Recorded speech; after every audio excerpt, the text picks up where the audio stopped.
Bonjour, on est avec Janine aujourd'hui. Puis on a souvent des demandes de comment je maquille mes clients qui sont peut-être avec des peaux un peu plus matures. Fait qu'on va justement vous montrer comment maquiller des yeux un peu plus matures, une peau un peu plus mature.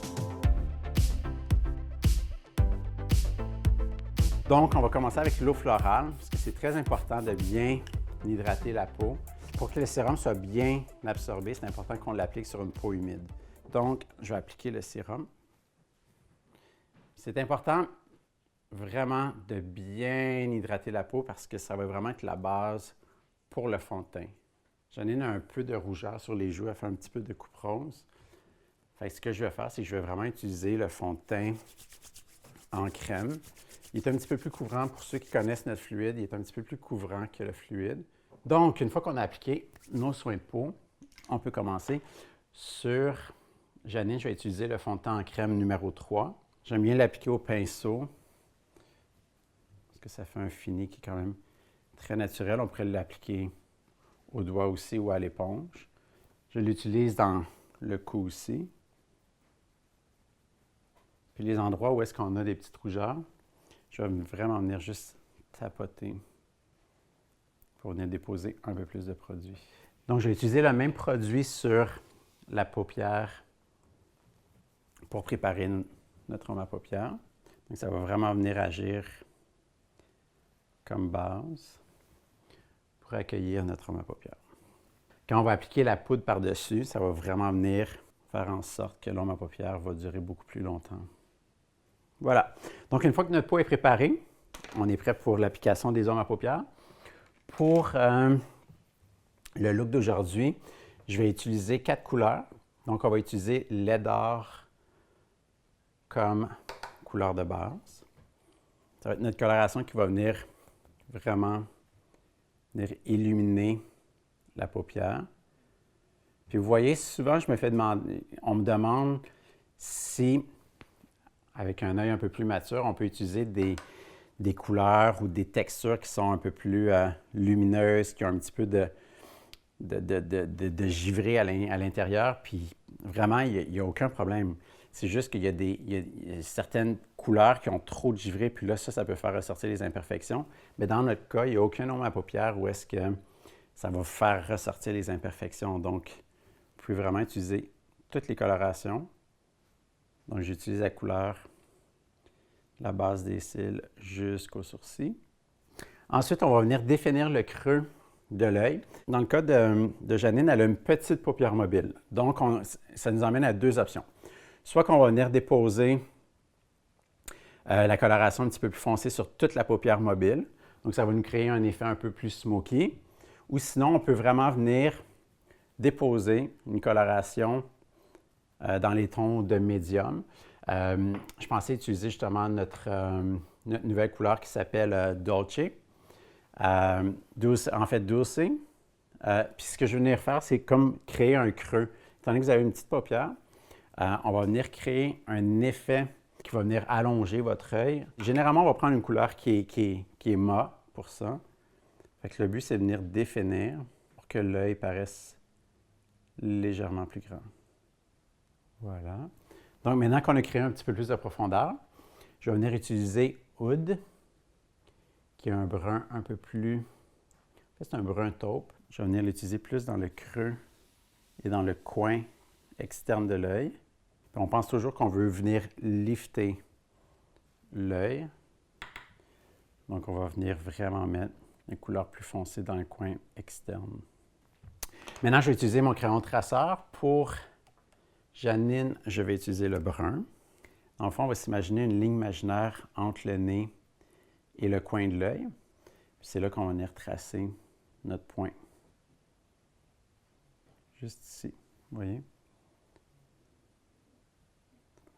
Et c'est là qu'on va venir, on va fermer les yeux, rejoindre le point. C'est ça qui va nous aider beaucoup à venir allonger l'œil vers le haut. Là, maintenant, je vais venir matifier le visage.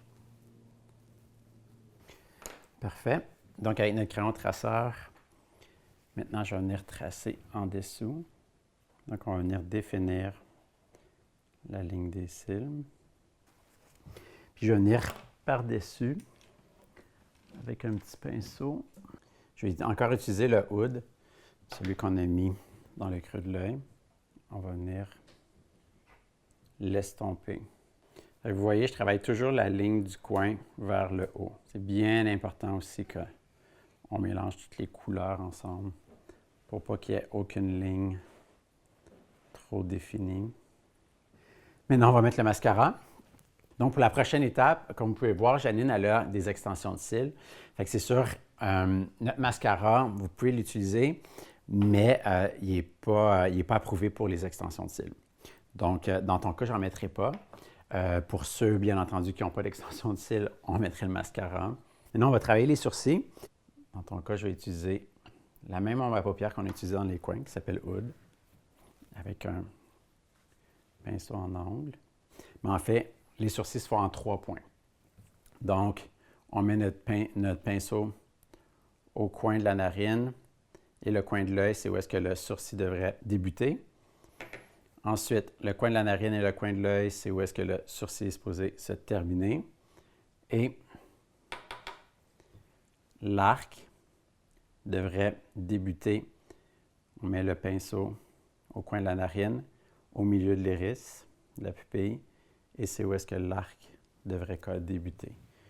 Donc, on peut créer nos petits poils. On descend vers le bas.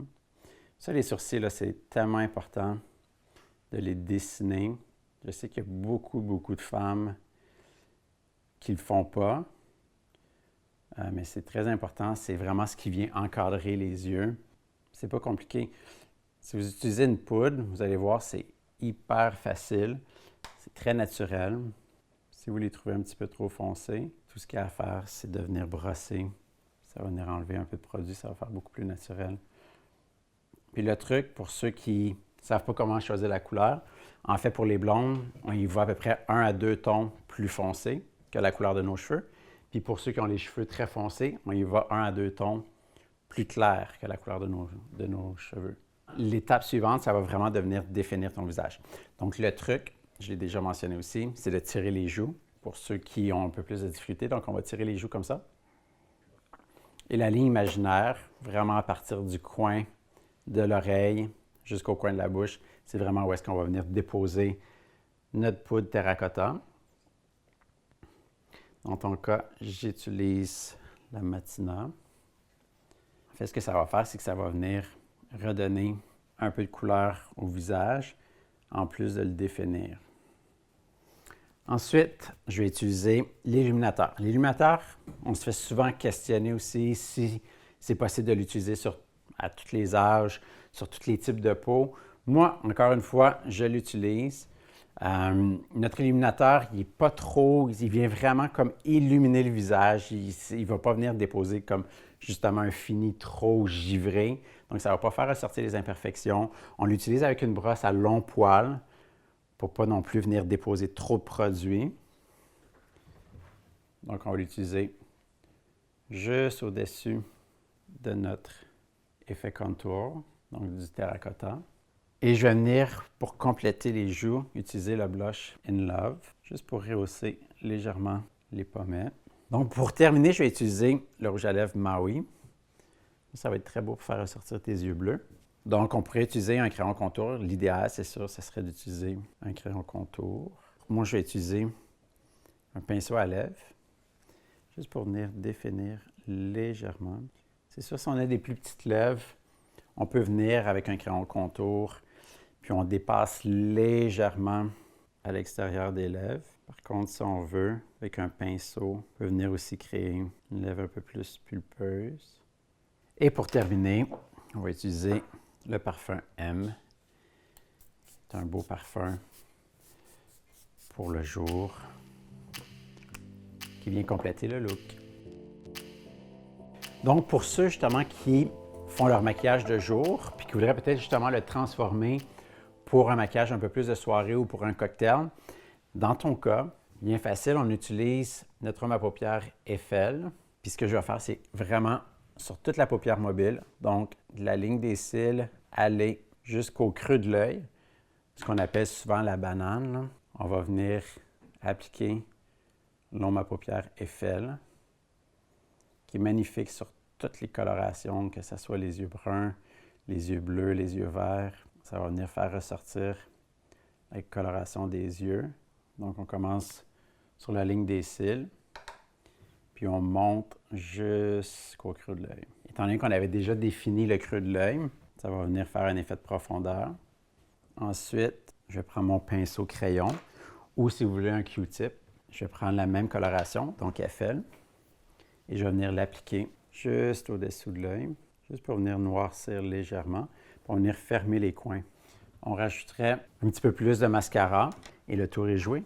Ce qu'on pourrait faire aussi, c'est tout simplement de prendre notre première couleur qu'on avait utilisée, le lait d'or qu'on avait utilisé sur toute la paupière mobile, et on viendrait juste dans le coin interne, juste pour venir illuminer, créer un peu plus de lumière dans le coin.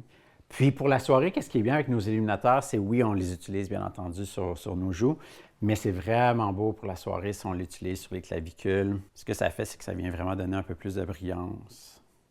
C'est très chic.